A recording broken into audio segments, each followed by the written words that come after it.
અરવલ્લી કોઈ સામાન્ય પર્વત નથી, એ રણને આગળ વધતું અટકાવે છે. જો એના પહાડો નહીં રહે તો વરસાદને પણ અસર થશે.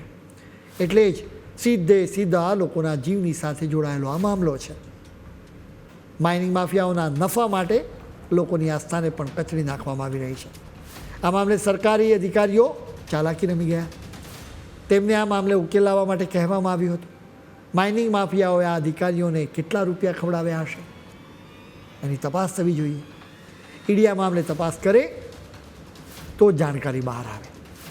આ જ અધિકારીઓએ ઉચ્ચ લેવલે રજૂઆત કરી કે પહાડની ઊંચાઈ 100 મીટર તો હોવી જ જોઈએ. સરકારને સુપ્રીમ કોર્ટે પણ આ અધિકારીઓની વાત માની. હવે આ અધિકારીઓએ 100 મીટરની ઊંચાઈ નક્કી કરવાના મામલે પણ એક મોટો ખેલ કર્યો. આ કમિટીએ નક્કી કર્યું કે આસપાસની જમીનથી 100 મીટર ઊંચાઈ પહાડને જ અરવલ્લીનો ભાગ ગણવામાં આવે. તેમણે એના માટે દરિયાઈ સપાટી ગણી નથી.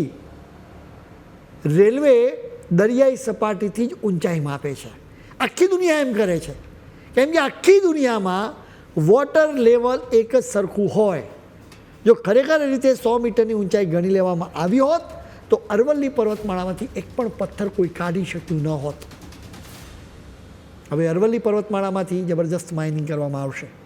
કદાચ તમને પણ સવાલ થતો હશે કે સરકાર અને સુપ્રીમ કોર્ટ શા માટે માઇનિંગ પર સંપૂર્ણપણે પ્રતિબંધ મૂકતી નથી. અદાલતે નોંધ્યું છે કે ભૂતકાળના અનુભવોથી ખ્યાલ આવે છે કે સંપૂર્ણપણે પ્રતિબંધ મૂકવામાં આવે તો એનાથી ગેરકાયદે માઇનિંગ વધી જાય. કેમ કે ખનિજો અને પથ્થરો તો જોઈએ જ, કાયદેસર ન મળે તો એ ગેરકાયદે મેળવવામાં આવે છે. એટલે જ અદાલતે આ મામલે વ્યવહારુ અભિગમ અપનાવ્યો. તમે પણ સમાચારોમાં અવારનવાર વાંચતા અને જોતા હશો કે ગેરકાયદે માઇનિંગને રોકવા ગયેલા અધિકારીઓ પર હુમલો કરવામાં આવ્યો. એટલે જ વિચાર કરવામાં આવ્યો કે આ રીતે ગેરકાયદે માઇનિંગ થાય એના કરતાં તો નિયંત્રણો સાથે કાયદેસર માઇનિંગ થાય એ વધુ સારું. આ મામલે ઉચ્ચ સ્તરે ખૂબ વિચાર થયો. એના અંતે નિયમ બન્યો. એમ છતાં ગેરકાયદે માઇનિંગ અટકે એવી શક્યતાઓ લાગતી જ નથી. દર્શક મિત્રો, તમે એમ ન માનતા કે આ લોકો માઇનિંગ કરીને માત્ર પથ્થરો જ કાઢતા હશે.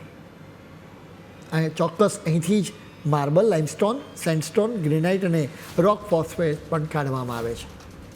જોકે માત્ર પથ્થરોની વાત નથી, બલકે અહીં તો સુંદર રત્નો પણ મળે છે. અહીંથી પન્નો, ગાર્નેટ અને કોરન્ડમ જેવા રત્નો પણ મળી આવે છે. એટલું જ નહીં, આ પહાડો કોપર અને ઝીંક જેવી મેટલ્સ પણ પૂરી પાડે છે.